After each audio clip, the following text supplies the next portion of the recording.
Air India was not a bad fuel problem. Probably. It still is possible. And here's why, and I've discussed this before, but now investigators are saying the same thing.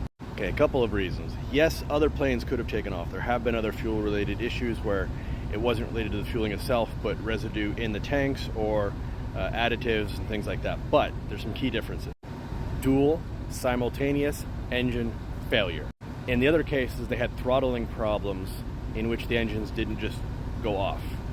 And they didn't go off at the same time. Remember, these engines they have independent feeds, and they're usually feeding from separate tanks. So what could cause both of them to go at the same time? Not fuel filters either, because that would mean two separate fuel stores, two separate fuel filters at the same time. Can't be engine manufacturer, can't be GE, can't be Rolls-Royce, because again, they went out the same time. And engines run independently of each other, but are controlled by what? Well, it may or may not be electrical, because each engine has kind of its own system. It generates its own power. It has its own fuel pump. But what controls both engines? Software.